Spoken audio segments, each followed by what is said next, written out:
If you see me open my mouth and say to you that the sitting Chief Justice of Nigeria is either irredeemably corrupt or unbelievably incompetent, and I'm saying so with aplomb. Good day, our lovely viewers. Welcome to your most preferred YouTube channel, Nation's Voice. My name is Angelo Himalayas, your anchor. If you've been following the trend of events, you will remember that today being the 11th day of May 2023, is the day set aside for the adjourned hearing of the petition of Atiku Abubakar and the PDP over the just concluded elections that took place. So, the court session is over and I'll bring you that update over time. But right now, I'll go over to the issue at hand, and I feel this is quite intriguing. Dele Farotimi is a very household name when it comes to politics and activism in Nigeria. Dele Farotimi is an author, a human rights activist, and a barrister, a legal practitioner. So he has come out to describe a particular occurrence and to term the judiciary. Of course, he's part of the judiciary, if you would know. So for him to say something like this, you should know that it is very, very important. Let me bring it down.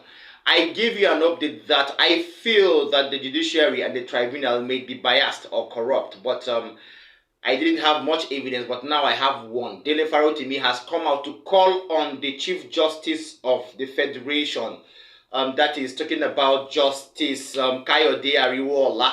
He said Justice Kayode is very, very corrupt and is unbelievably incompetent, according to Dele Farotimi. I am afraid saying this now because only one who knows somebody will be able to give his own account in this full manner. Now, Dele Farotimi also gave us evidences to why he would say, or why he said the Chief Justice of the Federation, Kayode Ariwola, is so corrupt. Now, let me allow you watch Dele Farotimi. Let him say or hear from the horse's mouth what he had to say about the CJN of Nigeria.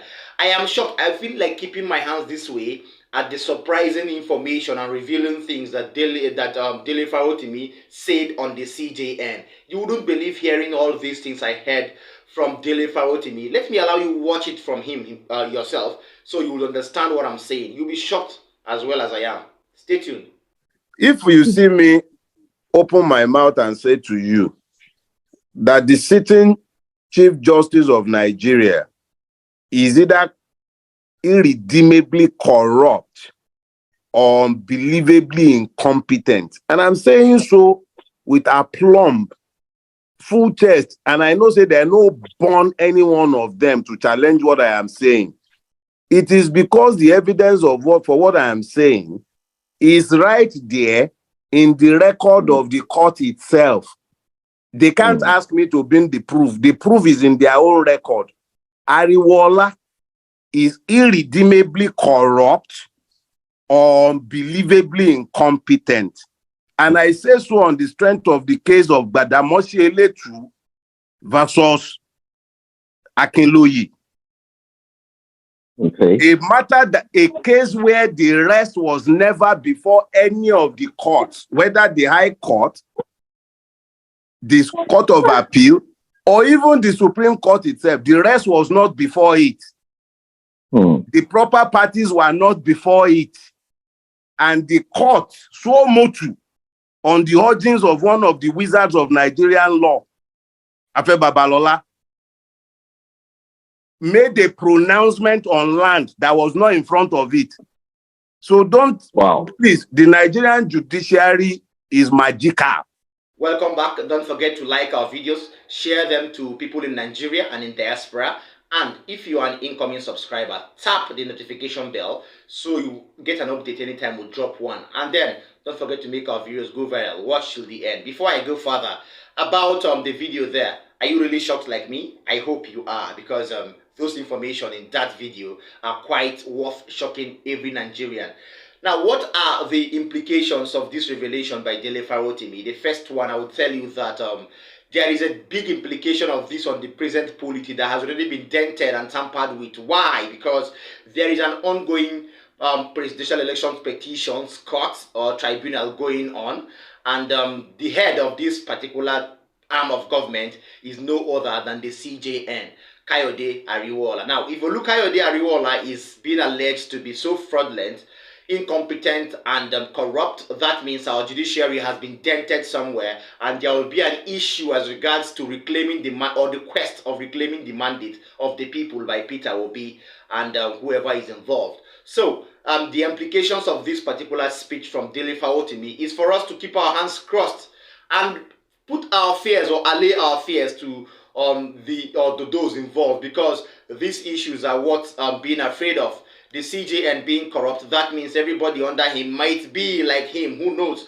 Because there is nobody that can really correct something at the top unless you are from the top. Okay, so if the CJN is alleged to be so corrupt that Dele Farotimi is alleging, that means there are issues somewhere.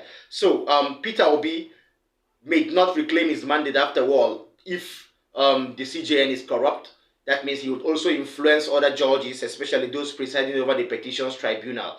Now, then one thing is this. I would ask a question as regards this particular update. Will there be justice? Do you think there will be justice, Nigerians? Do you think there will be justice for the obedience? Do you think there will be justice for the Nigerians who believe that Peter Obi won the elections?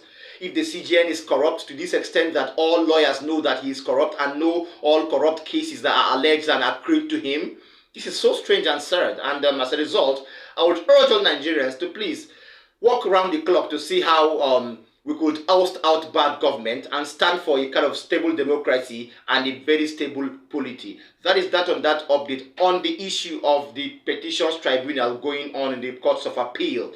The court has adjourned the case or the petition of Atiku Abubakar and the PDP over issues of harmonization from the two parties, talking about the lawyers representing the PDP and Atiku Abubakar, who is their candidate, and the lawyers that represent INEC and the body itself or the commission. So the Honorable Court, through the speech of Justice Samani Haruna, has urged these lawyers to go and make harmony, has already applauded them already for the harmonization or the harmony they created in today's case or today's hearing. So they've urged these lawyers to go and harmonize their cases. That is talking about that those representing the APC and the lawyers representing the INEC Commission.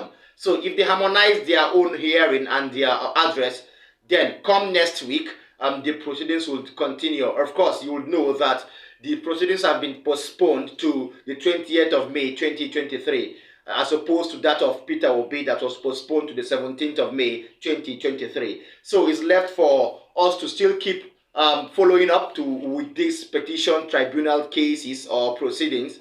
So we'll always bring you updates, as this is the most preferred channel where you could get updates pertaining politics in Nigeria and in diaspora.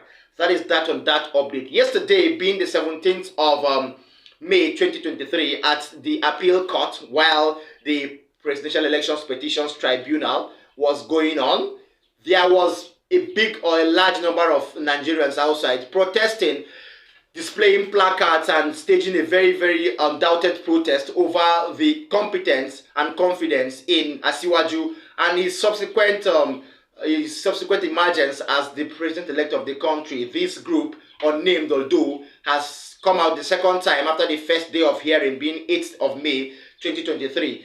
After that day, this group came out again yesterday to make sure that they protested in front of the courts of appeal, so their voices will be heard about their main issues on ground. What are these issues that this group have on ground? The issues are, number one, they want Asiwaju not to ascend the throne or not to ascend Aso Rock as the president-elect of the country. Two, this group are agitating that Peter Obi should be giving back his mandate, not Atiku Abubakar this time around. This group are agitating that Peter Obi is the man for the people, Peter Obi is the president, and Peter Obi is the man they have put there, or the man they voted on 25th of February at the polls, despite political irregularities, despite ethnic bigotry, and despite INEC not following their own guidelines as stipulated in the Electoral Act in 2022. So it is left for, we'll see if these protesters will continue to come out every day the court has proceedings in the appeal court, or if they will be destabilized as other groups have been destabilized over time.